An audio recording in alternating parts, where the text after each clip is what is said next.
Good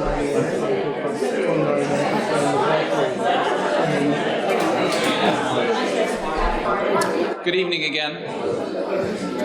I'm Tom Putnam, the Edward W. Kane Executive Director here at the Concord Museum. I'm thrilled to welcome so many of you on such a damp night to this evening's forum, co-sponsored with the League of Women Voters, and one of a series of events that we've been sponsoring to mark the centennial of the passage of the 19th Amendment, which will culminate in a very special temporary exhibit this summer, Every Path Laid Open, Women in Concord and the Quest for Equality. That title comes from a quote from Margaret Fuller describing the ultimate goal of her fellow advocates for women's suffrage, quote, "We would have every path laid open to woman as freely as to man." In her new book, Why They Marched, Untold Stories of Women Who Fought for the Right to Vote, Susan Ware writes, quote, "There are many ways to tell this history, but I want to tell it through people, places, and objects. Along with photographs and illustrations, artifacts bring another dimension to the history of the suffrage crusade," unquote. She then goes on to tell 19 discrete but overlapping biographical stories and pairs each one with an object or image. Sojourner Truth's carte de visite, the 1909 Washington Women's Cookbook with the cover slogan, "Votes for Women, Good Things to Eat," both of which you'll hear more about tonight, and Charlotte Perkin Gilman's death mask, made hours after her death on August 17, 1935. Gilman peacefully took her own life in her bedroom, having learned she had inoperable cancer, and after saying goodbye to family and friends, wrote, "When all usefulness is over, when one is assured of an unavoidable and imminent death, it is the simplest of human rights to choose a quick and easy death in place of a slow and horrible one. In my case, I preferred chloroform to cancer." Gilman's daughter later recalled, quote, "There was an air of peaceful triumph in her quiet figure, which is captured in this death mask that is now in the vault of the Schlesinger Library where Susan Ware does much of her work. Seeing it," Susan writes, "is an experience both haunting and profoundly moving." Tonight, Susan will share a number of these stories in greater detail with you in a conversation with her friend and colleague, Ellen Fitzpatrick. Susan Ware is the author of a number of books, including American Women's History, a very short introduction, and Letter to the World, 7 Women Who Shaped the American Century. She currently serves as the Honorary Women's Suffrage Centennial Historian at Radcliffe. Ellen Fitzpatrick is a former Radcliffe Fellow and a distinguished professor at UNH, where she's been recognized with the New Hampshire Award for Excellence in Public Service and the Lindbergh Award bestowed annually at UNH to an outstanding teacher scholar in the College of Liberal Arts. Her books include The Highest Glass Ceiling, Women's Quest for the American Presidency, and Letters to Jackie, Condolences from a Grieving Nation. Before I turn the proceedings over to them, I asked Susan and Ellen's permission to share the story of one artifact from our collection, which is on display in our new introductory gallery. So if you've not experienced it in person, please do so before you leave this evening. It's a teapot that Louisa May Alcott used while she was a nurse in the Civil War. After seeing off the Concord Volunteers in 1861, she wrote in her journal, "I long to be a man, but as I can't, I will content myself with working for those who can." Though my favorite tale about this teapot is more recent. A kindergarten student came from Lowell and was gazing at it and whispered to his teacher, "What happens if you rub it?" Louisa was not the only Alcott who recognized the injustices of their times. Her mother, Abigail, was an early champion of women's rights and one of the first paid social workers in the city of Boston.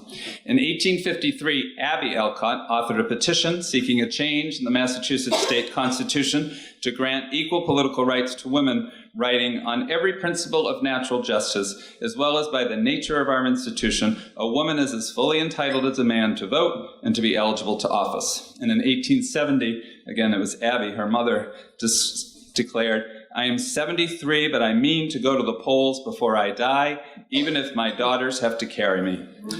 Mrs. Alcott's daughters did not have the chance to carry their mother to the voting booth, but they did carry on her dream.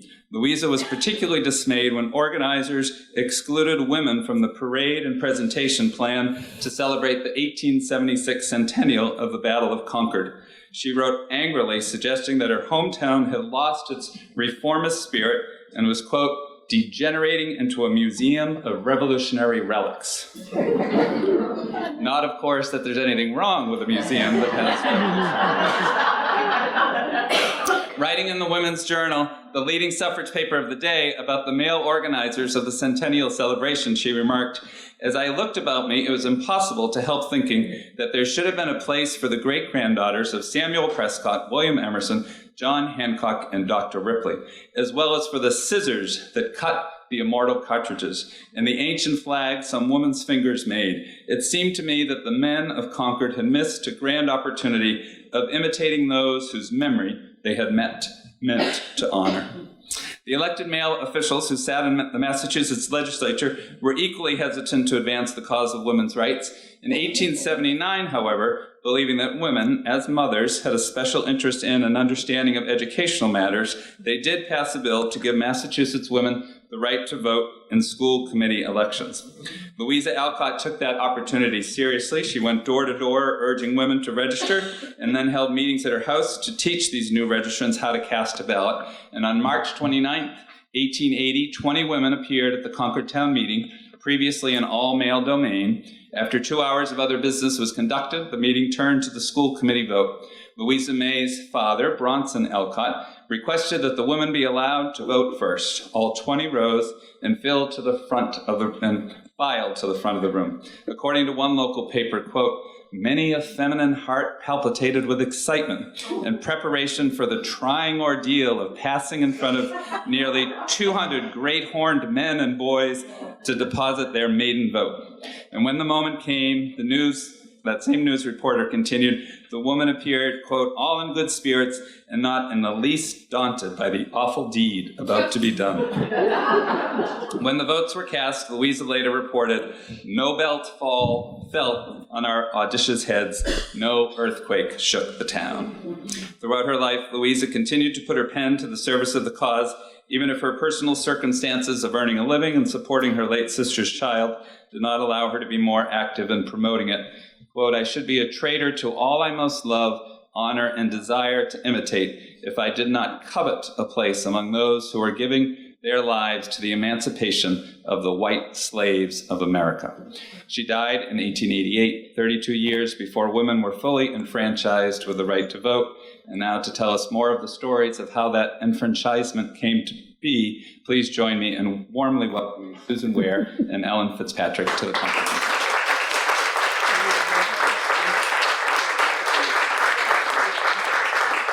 I feel like we took a wrong turn. We're both historians of modern America, and somehow we're out here back into the 19th and 18th century with all of you in Concord, but it's wonderful to be here tonight. Thank you for coming. Susan, I hate to admit that we're both old enough to have remembered the 50th anniversary of the ratification of the 19th Amendment, but I wondered, you mentioned in your book where you were then, and I'm embarrassed to say that I don't recall observing this anniversary, but you did. And why don't we start with your memory of that? Well, it was my very first feminist demonstration. Obviously, it had a huge impact on the rest of my life. It was August 26, 1970. I was a Wellesley sophomore at home, working in the summer in Chicago for a anti-war political candidate, Adlai Stevenson, not the vice president, not that old, but Adlai III. And what I remember about this demonstration was that all of the women in the political campaign, starting with we had a female campaign manager, which was unusual, and I was working for her, all the way down to the switchboard operator, we decided that we would have a woman-only picnic at the Art Institute before we went to this. This is in Chicago, before we went to this demonstration. And we were very self-conscious about no men allowed. We did allow the men to come to the demonstration with us as well. But I look back on that moment and think of several things. How odd it was at the time to think that I was at a demonstration when only 50 years earlier women couldn't vote. And then you go the other direction, and here I am now, almost 50 years later, getting ready to celebrate and acknowledge the centennial of the 19th Amendment. But I just have to think that there was something very formative about that just made me want to write this book and come back to this topic. Well, I'm glad that you did. It seems when you think about the distinction between the two different historical moments in which this anniversary is being observed. 50 years ago, sort of the emergence of the women's liberation movement and all the feminist activism, which I'm sure many women and men in the room remember or participated in. It was really an extraordinary moment of change and upheaval in our society. And here we are, 50 years later, we're in the midst of quite a bit of upheaval as well. And it raises for me the question of how we should think about the women's suffrage movement on this 100th anniversary. You've taken a particular approach to this, which is a really fascinating one. And I think that if we could go through some of the objects that you've selected along with the biographies that go with them, we might be able to explore a little bit about what you think is worth remembering, really. Well, and I think the other thing to keep in mind as we have this initial part of the discussion, and I'm sure we'll come back to it in the questions and answers, is in this time that we are in now, writing about the women's suffrage movement, it is impossible to do that without having it in dialogue with where we are now. And that was very much on my mind and still is. And yet, as a historian, I'm also very committed to bringing this history to new audiences. And it has been surprising to me and a little discouraging that more isn't known about the suffrage movement to start with. And so I see one of my goals as just raising public awareness of it, because I do think it's interesting in its own right, and I think it is part of a larger story that is ongoing. Yeah, and I suppose in some sense I remember when I first learned about the suffrage movement from reading Ellen Du Bois, who made the point that of all of these demands at Seneca Falls, and, you know, here we are in the radical students in graduate school in the late 60s, early 70s, why were they so focused on voting rights? That it was among the most radical of their demands at Seneca Falls, not the least. And now we're in an era where voting seems devalued by many Americans. So with that as a introduction, let's go to your first object. Am I going to move this, or? Get to do it. Okay, that could be perilous. Let's see whether that's the pointer, and this should move. Oops. Is this our first? No. Yeah, it is. The cookbook. Okay, Susan, tell us about this object. Well, Tom already stole my Votes for Women, Good Things to Eat. So I suppose we should have gotten our act together. But just by way of background, this actual cookbook is in the collection of the Schlesinger Library at Radcliffe, where I did much of my research. And one of the things that was so profoundly moving about going back into suffrage history was being able to sit in the reading room and actually hold this cookbook and see it and think, all right, now what would it have been like to be selling this or handing it out?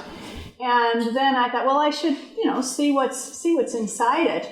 And it was the usual mix of, household hints for the busy housewife and recipes. But in the middle of it, there was a section about mountaineering, and it included a 3-page, first it was about what you cook while you're camping when you're in high camp, and then it included a 3-page list of the gear that a woman needed if she's going to be climbing mountains. And I'm a hiker and climber, and I thought, this is interesting. And I what I later learned was that one of the key officials of the Washington State Suffrage Association was also a mountaineer, a mountain climber.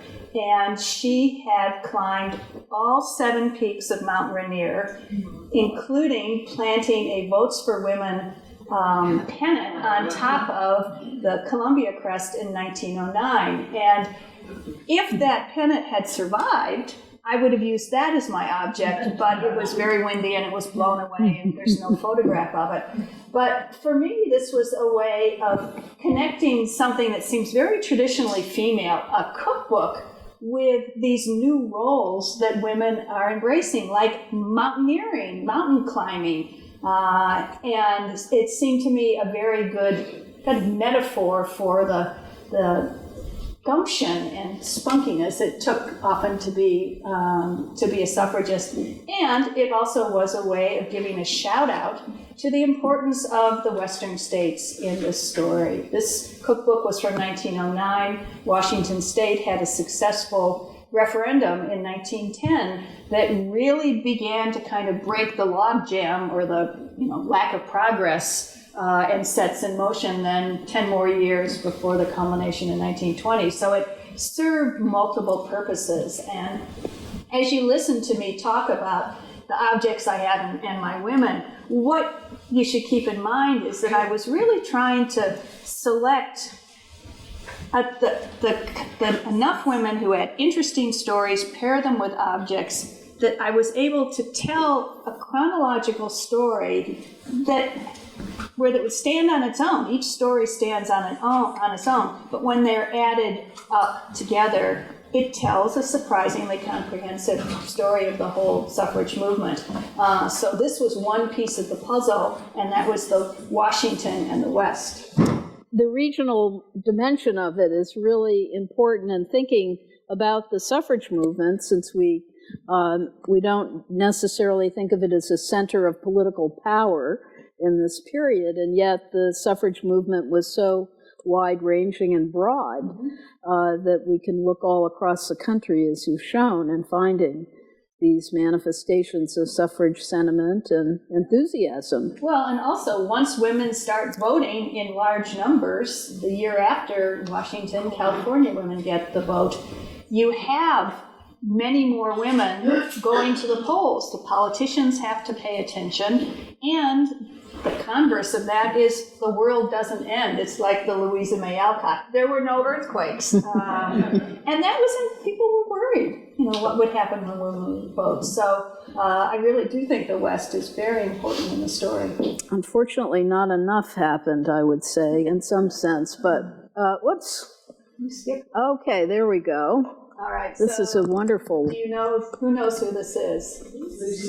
I know this. You guys.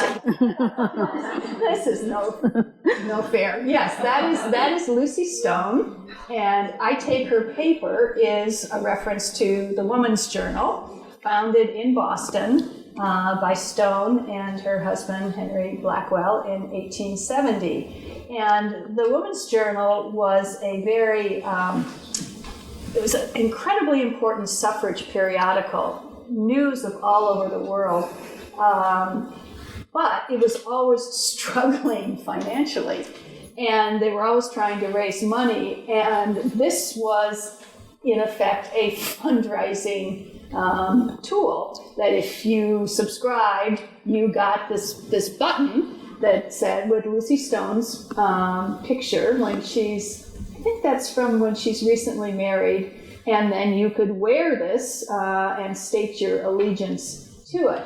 And so the object is a shout out to the Woman's Journal, and the story it sets up is of Lucy Stone's daughter, Alice Stone Blackwell, who also took over the Woman's Journal. And I've always wanted to write about Alice Stone Blackwell. She's someone who, I don't know why there isn't a biography. She's a fascinating figure. And the hook that I found to tell the story is that, to my surprise, the Woman's Journal had an enormous amount of coverage of the Armenian genocide in the 1890s. And partly this was because this was, I mean, it really was the first human rights crisis in the modern world, and many of the Boston suffragists and reformers were on top of this, so it was being covered. And so, but then I also realized that in the midst of it, there was kind of a love story that she had met a young refugee, a young man who had come from Armenia. And they had some kind of a brief romance, and then he went back to Europe and died very young. But what it really gave me the chance to do was to talk about women's rights as human rights, which of course is a phrase we associate with Beijing and Hillary Clinton in 1996, but there's a much longer trajectory of that. And it was a way for me also of writing about women's suffrage and women's rights as part of a broader conversation about a lot of things. And I don't need to tell this audience how timely it is. Just last week, the United States finally passed, or the House of Representatives finally passed a condemnation of the Turkish genocide against Armenia. And so this is an issue that is ongoing. It's also interesting in light of this larger periodical literature that was so important.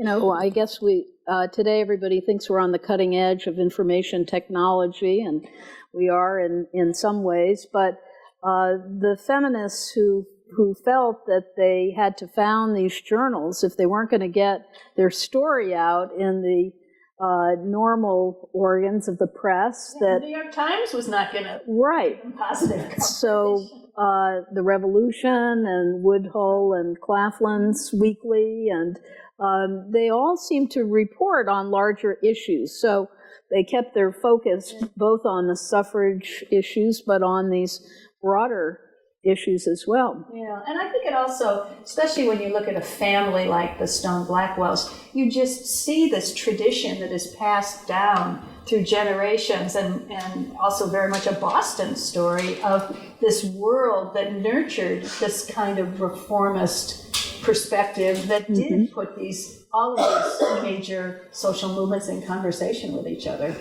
Woodhull had sports coverage in the Woodhull and Claflin Reader in the 1870s. So I remember seeing this, including, they seem to be sailing races and other things, but, I'm not sure anyone was reading it for that purpose, but okay. So this is a set of saddlebags that are also at the Schlesinger Library. They're not very big. I'd say they're about this deep, obviously go on both sides of a horse. And these are the saddlebags that a woman named Claiborne Catlin used when she spent 4 months crisscrossing Massachusetts all by herself on a horse, trying to build support for women's suffrage. And everything that she took on this journey, or this quest or pilgrimage, had to fit in these saddlebags, and including the leaflets she handed out, and a blanket for her horse, and her sash that says Votes for Women, and whatever change of underwear and things like that. And she just got it into her head. She was a very low-level suffrage worker in Massachusetts. And in 1914, she decided to do this, and she got Filene's department store to donate an outfit that she could wear, a khaki outfit and a hat. And then she had an orange slicker, and she had riding gloves and a crop, and that's about it. And at first she thought she would need to raise a lot of money in order to do this. And then she decided that really the best way to do it was just to set out and assume that somehow people would take her in at night, that when she passed the hat at her suffrage rallies, there would be enough that she could buy her dinner and buy oats for her horse. And it worked. And she kept a diary of it, and then later used that diary to write up her amazing experience. And then she left that diary to the Schlesinger Library, along with these saddlebags and the sash that says Votes for Women. And to me, Catelyn is just a perfect example of a totally ordinary woman who is moved to do extraordinary things. And she's a young widow, she's in her early 30s, and she's out by herself. You know, this is a night. She has a Me Too moment when some guy who's trying to sell her or show her a different horse has her in a buggy, and he sort of puts his arm around her, and she sort of stares him down and leaves her alone. But you know, that could have ended badly. And so to me, it was just trying to imagine what would have taken for a woman like this to do that and to be so committed to the cause. And it was also part of my larger agenda of trying to bring a story which can seem kind of sort of faceless, like a mass story you read about the organizations, to bring it down to a personal level and really put a human face on it. And I think she really helped to do that. Innovative in using the mode of transportation of the day as well. You tie your story to this moment when horses and cars are soon to compete. It wasn't clear that the car would triumph over the horse. So getting out and spreading the word was still seen as an effective thing for this woman to do. Well, and also when I started, once my consciousness had been raised about horses and the suffrage movement, not something I had given much thought to, if you look at the pictures, the photographs, all of the suffrage parades, they have floats that are being pulled by horses. There's the famous image of Inez Milholland, the beautiful suffragist on a white horse. And they really are everywhere. And even though there are also women who like to get in their cars and drive around the countryside to build support for suffrage, but it's just this transitional moment. Was she imitating Milholland, do you think? Did she know about her? She did know about her. This was 1914, and Milholland had led the suffrage parade in Washington, and I think her sense was, well, if she can do it, I can do it. And off she set. Well, she was a great celebrity, Milholland, of the suffrage movement. So maybe there was some sense of, following the... in her footsteps. She may have been the Kardashian of her day. I don't know. The inspiring imitation. Okay. So, who here reads German? Some of you.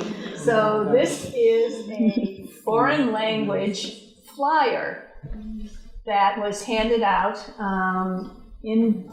by the national group that was, if you think about, why would this be? Well, who do the suffragists have to convince to give them the vote? It's men, right? So there's that hurdle. But there are also a lot of the men who are voting are recent immigrants who may or may not speak much English. And so one of the things that the suffragists figured out in the decade of the teens was that it could be a very effective way to have these flyers. And they're sort of one page, they're cheap, you can hand them out, you can give them to people, a woman could take them home, and it basically gives the point-by-point argument. Who wants suffrage? Well, working women want suffrage. Mothers want suffrage. Teachers want suffrage. Why do they want it? For reasons of justice as well as equality. And so it tells the same suffrage, makes the same arguments, but does it in German. And I use this artifact, which came again from the Schlesinger Library, as a way of introducing the story of a working class suffragist, because I think we too often think of the movement as just being white middle class women established. And one of the things that I try and do in my book is to broaden the cast of characters, both in terms of race, but also in terms of class. And so this sets up the story of a working class activist named Rose Schneiderman, who came out of the Lower East Side of New York and had been involved in factory organizing, and then came towards suffrage partly because she realized that working women needed the vote as much, if not more, than women. And one of the things that I really like about her story is that her family had come from Poland in 1890, and she had never taken out citizenship papers. And she took them out finally in 1916, after she'd been here for 25 years, just about the time that women were going to get the vote in New York. So she became a citizen at almost the same time she became a voter. And as we know, these questions of citizenship and voting are very closely tied. So that seemed like an important reason to include her story in there. And then this is just so much fun to be able to read it and decipher it. And I don't speak German, but I had the English translation. They're like a facsimile. You can use them to translate against each other. It's interesting to think, looking at this, about the way in which the suffrage movement was so much a part of many other movements that were affecting the country in this period, whether it was the activism of immigrants and the labor movement and the radicalism thereof, or the Reconstruction period and the big debate about the 14th and 15th Amendments that would divide the suffrage movement. But it's a world in great turmoil, a country in great turmoil throughout the period, certainly from Seneca Falls to ratification. And suffrage is one social and political movement competing with all these others. So the interface between them is really fascinating, and Schneiderman covers several of those, quite radical, and the importance of immigrants to the story, and also to the labor movement. And I think one of the things that I'm trying to do as a historian of the suffrage movement is to make sure that the suffrage story is deeply embedded in these other stories that Ellen and I write about. We've written textbooks where you sort of tell those grand stories. Well, this isn't just some little marginal thing off to the side. It's right there in the center. It's grappling with issues. The same people are involved in many of these movements, and it has been. I think it's unfortunate the way the women's suffrage movement has too often just been seen as something inconsequential or unimportant. I think now we're beginning to realize how important women and voting questions are, and that's helped us give it a little more credence, but I think also putting it in dialogue with everything else that's going on. Well, it was the largest single expansion of democracy in the history of the United States. If it hadn't been about women, would it have been a footnote? It's hard to imagine that it would have been. So, it's amazing that one still has to fight for the importance of the issue itself. Oops, I can't skip. You cannot. Absolutely not. Sojourner Truth. And as you might imagine, one of my agendas was to make sure that the contributions of African American women were very much part of this larger story that I'm telling. And I think one of the things that sometimes frustrates me is when I hear people, sometimes commentators, dismiss the women's movement as being unimportant because it's racist and it's just white middle-class women. And it was racist, but it was not. That's not the only thing about it. And if you dismiss the movement, what you are in effect doing is dismissing the contributions of some of African American women, among others. And to me, that is not a good outcome. So what I try to do is tell a story, warts and all, and to make sure that the contributions and the contradictions and the challenges and the debates that African American women suffragists faced are very much part of the story. And I actually find when I talk about the suffrage story that in many ways the vision of the African American suffragist is much closer to what we would call a feminist vision today, because it is intersectional. A word you all know now, scholars have been using for a while. It doesn't just see things through the lens of gender. It puts it in conversation with other things like race and class. And you see that in the suffrage vision of all of the African American suffragists, male and female. They can't just have a narrow vision that's only women. It's about their communities, it's about voting, it's about jobs, it's about everything. And so that's why it's so important to tell the story. And then this carte de visite, when I actually saw it, in my mind, because it's such a powerful image, I think of it as being larger. It's actually only 2.5 by 4 inches, so it's quite small. And you can see the logo about "I sell the shadow to support the substance." Sojourner Truth, earned her living by being an itinerant lecturer for a variety of causes, and she would sell these carte de visite at her lectures, and that's how she supported herself. And this is one from the 1860s. She had them consistently through the rest of her life, and I thought it was just wonderfully optimistic that in the 1880s, when she probably was in her 80s, she had a whole huge new batch done. You mentioned that. Ready to keep handing them out. But again, it's a way of, and it is such a powerful statement. A woman of such dignity and power of what her image meant and what she brought to the suffrage movement.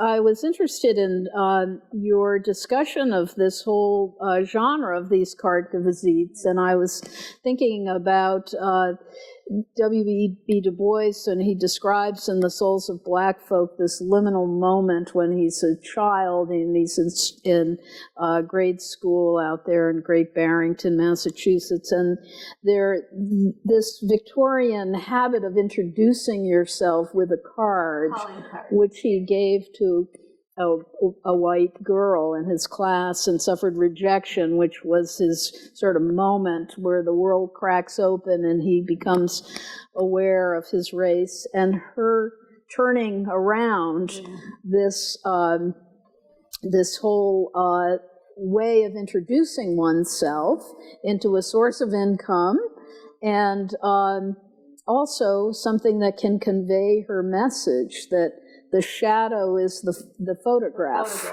Yeah. It's really, really wonderful. Well, I think it also shows a theme that I see throughout the suffrage movement and these other movements for reform is always in dialogue with new technology. And the carte de visite can only happen when, after photography's been invented, and then there's a special sort of technique for making these fairly cheaply, so that they actually it was possible that ordinary people could have them.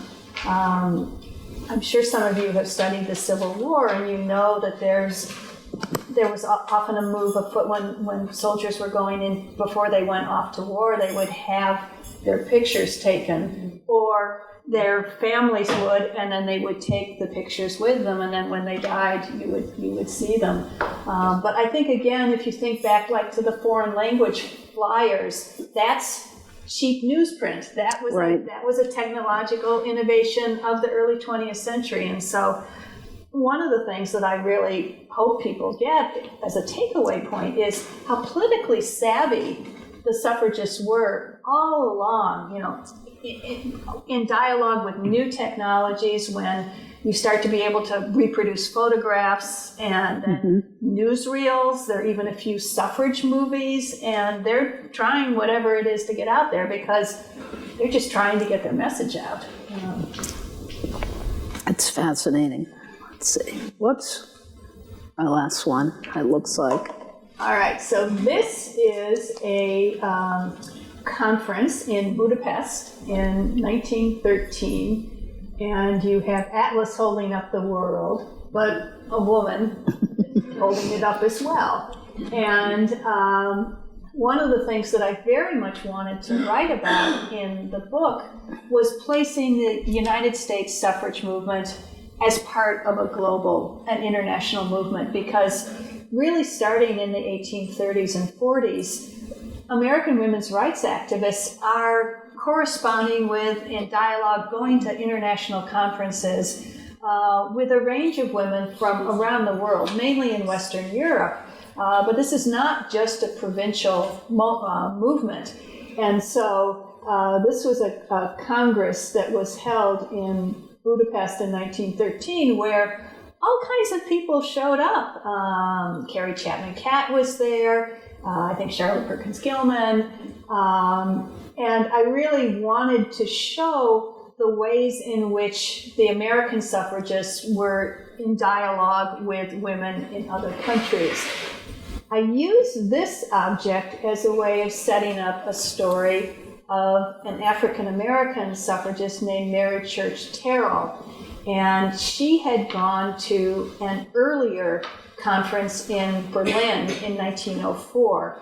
And she had been asked to go, and she was asked to speak about the status of African-American women in the United States. And she really wanted to go, but she sort of wondered, how can I do this? All right, she figured out how she could, raise the money to go. And so she gets to this conference, and she has a carefully prepared speech, because she wants to share her observations about what African American women have been doing in their communities. And it's Berlin, and this is before there are simultaneous translators. And if she speaks in English, many of the women in the audience are not going to be able to understand what she has to say until 8 months later, when the conference proceedings are translated and published. And she decided that she, who was fluent in German, would give her speech in German. And she did, so that she could then have dialogue with the women in the audience. And she really wanted that. That's part of the drama of the story. The other is that often when Mary Church Terrell went off to an international conference, she was the only woman of color. And she was a very light-skinned woman. And when she first arrived, they knew that there was going to be what they called a Negro woman coming to the conference, and they didn't know who she was, and she didn't out herself right away.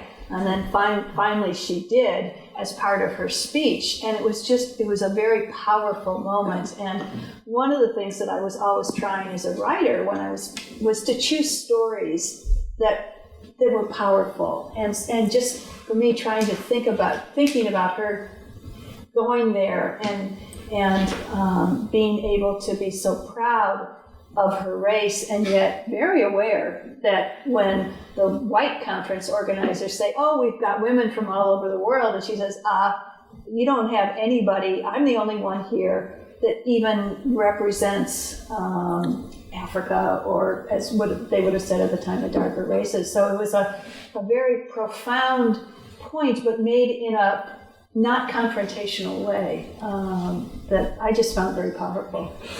Well, it's a wonderful way of summarizing really what it took to have this movement succeed, and all of these dimensions, as contradictory as many of them were. I'm wondering what your thoughts are about this impending centennial, which it seems to have unleashed these events. Appear to mirror the times in which they're unfolding. And why does that surprise? It shouldn't, but it seems to me sort of unfortunate that this one, at least you're involved in some planning around observing this. I've been asked to weigh in on these things, and how best to commemorate this milestone in the history of our country, of our democracy. 100 years in, and the achievement that it represents. It has, many of these conversations descend into the fractures of contemporary politics. Who's left in, who's left out, over race and representation of class. It is a glass half empty story for many, whereas your book shows the incredible complexity and richness of the people involved, the issues that were engaged, and the participants to make this happen. Well, I think what I hope is that people would not just draw inspiration from the women that I write about, but learn some lessons. Mm-hmm. And certainly we are at a moment where we realize the importance of voting, the importance of women getting politicized and energizing and entering the current situation. And I think that the women who are running for Congress and president, I mean, they're standing on the shoulders of the suffragists and the women you have written about. And so I really see it as part of a long continuum. And I think that one of the things that the past several years have shown me, I already knew this, but feminism is an ongoing movement, and it is always going to be necessary.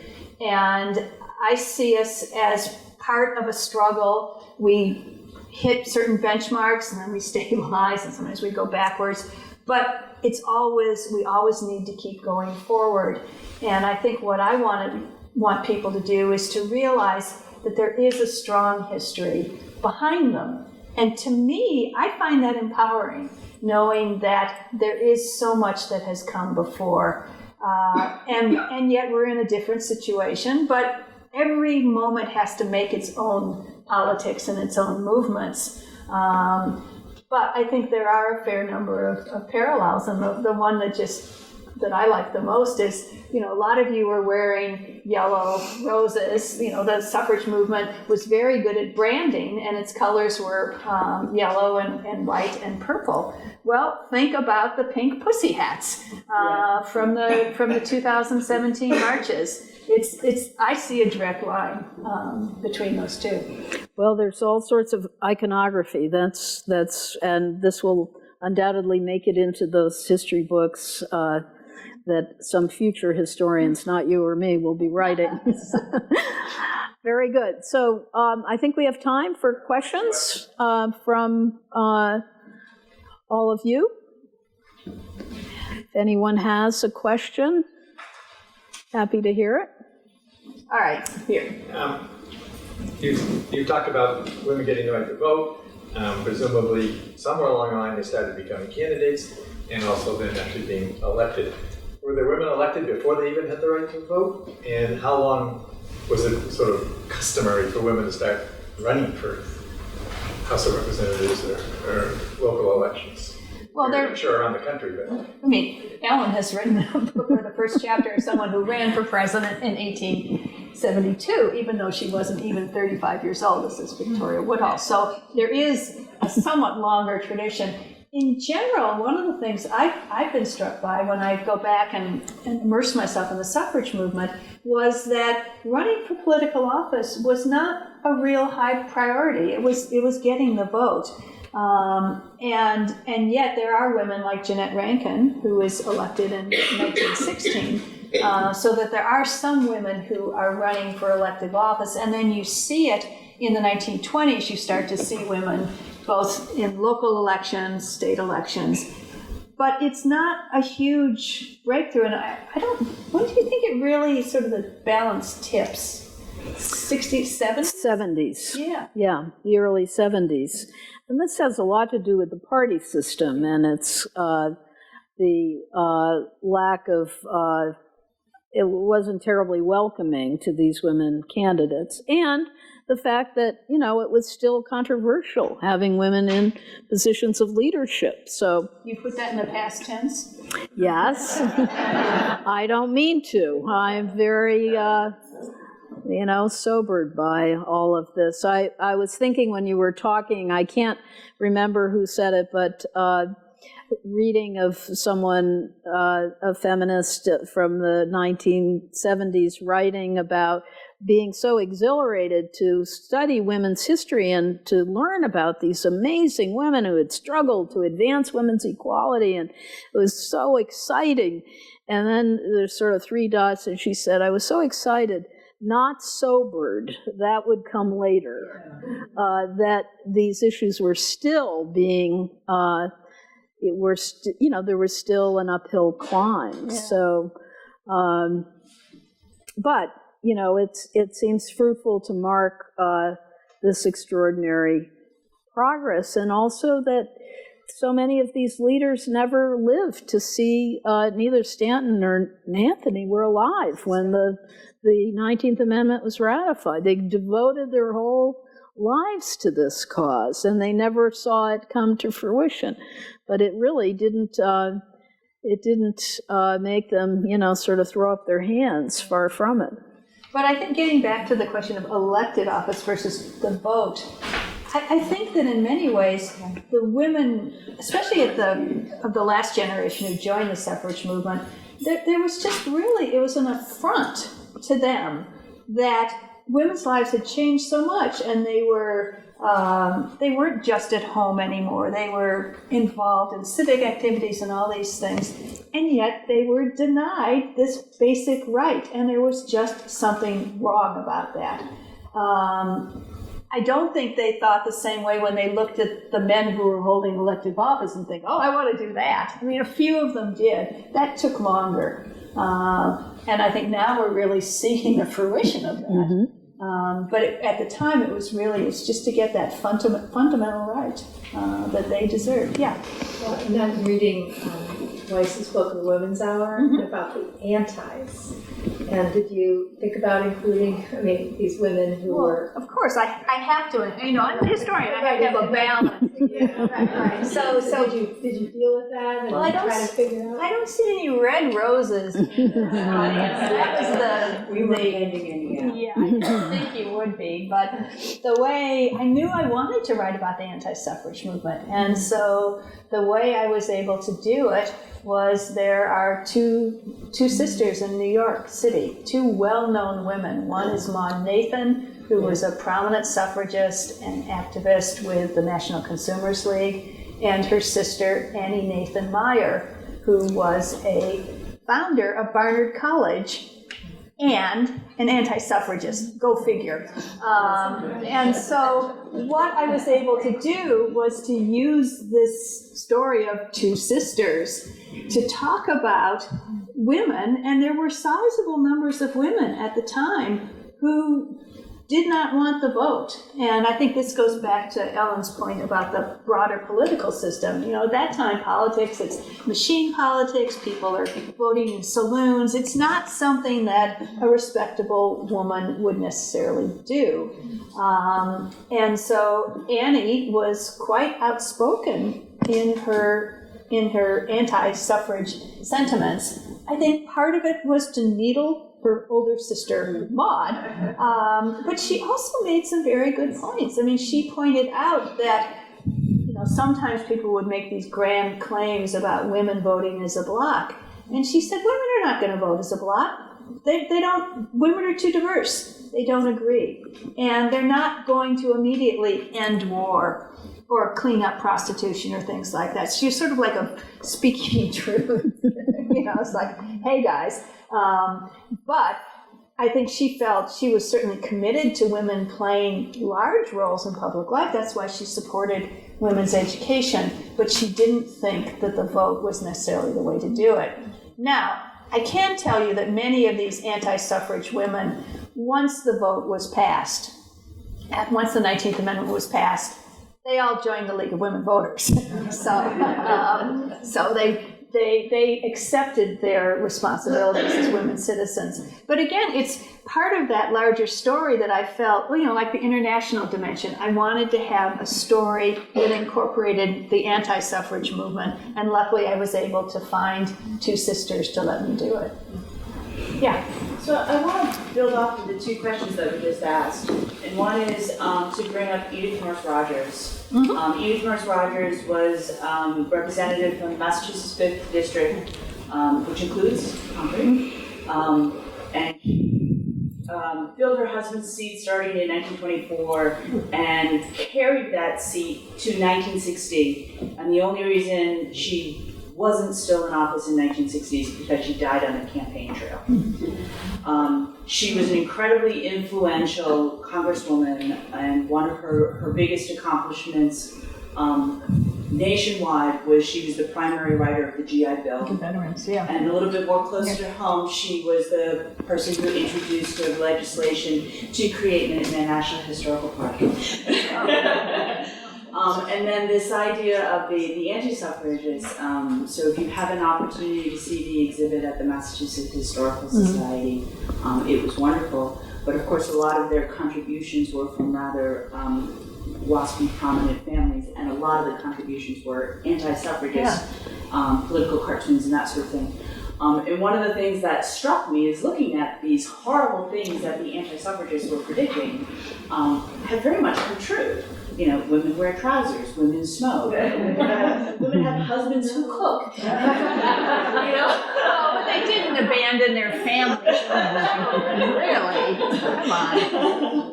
And so I was just wondering if you or anyone else in the room had sort of observations on that. Well, I think in some ways what you put your finger on is that, you know, we look back and think, well, how could someone have been opposed to votes for women, or why did it take so long? But really, any time that you start changing or challenging traditional gender roles, it's scary for people.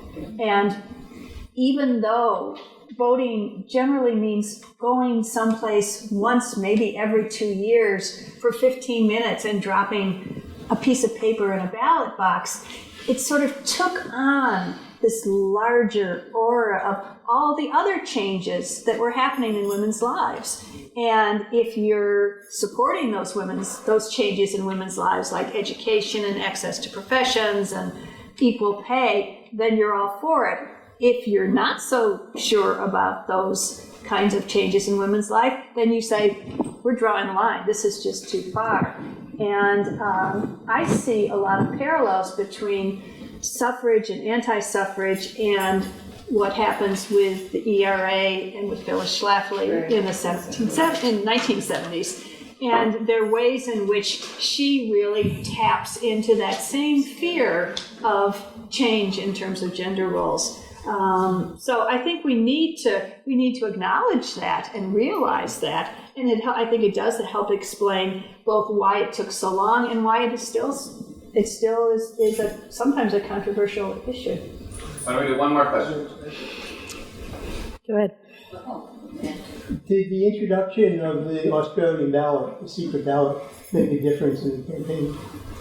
I think it does make a difference because Ellen also has made reference to what politics was like in the 19th century. It was loud and rowdy and involved lots of alcohol and men basically voting in public.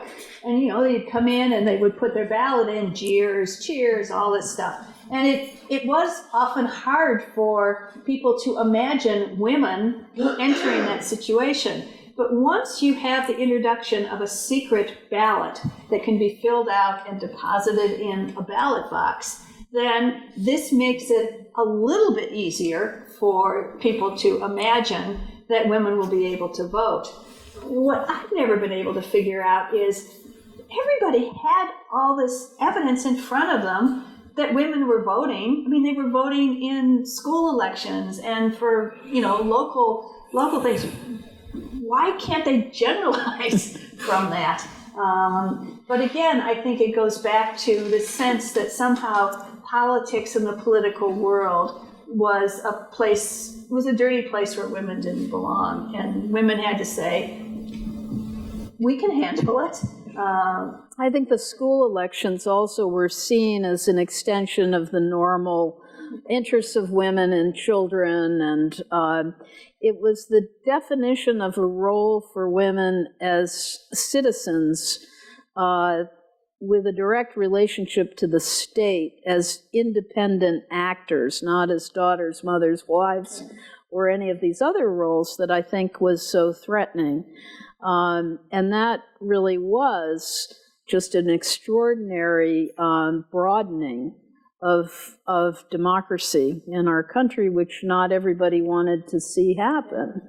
And that remains true today, alas, that there are efforts to constrain free and open voting by all sorts of groups within American society. So it seems as if your book, Susan, reminds us both of these amazing figures, the incredible ways in which they creatively spread the word, and that there's just a wonderfully entertaining set of stories that also, I think, convey a very important message about how political change happens. And how hard it is, and how long it takes, and how it's never, the process is never over. And I really do think of the phrase that suffragists often use of onward. I mean, they knew that the 1920 getting the vote, that was not an end point. It was just the beginning of the next stage. And I think we are all living still that, and we should embrace that. And to me, that is the legacy of the suffrage movement. It's just this ongoing engagement of citizens with democracy and making sure that women are central to the story. And the suffragists got that, and I think we get it today. And I'm just delighted that the centennial allows us to put these two stories in conversation. But it's an ongoing conversation, and this is a very interesting political moment to be having it. I'll So say. maybe we should stop there. Very The book good. is on sale in our bookstore, and we have some cookies and cider, so we hope you'll continue the conversation. And our partners are here from the League of Women Voters with materials to speak with you about, so please join me in thanking Thank you.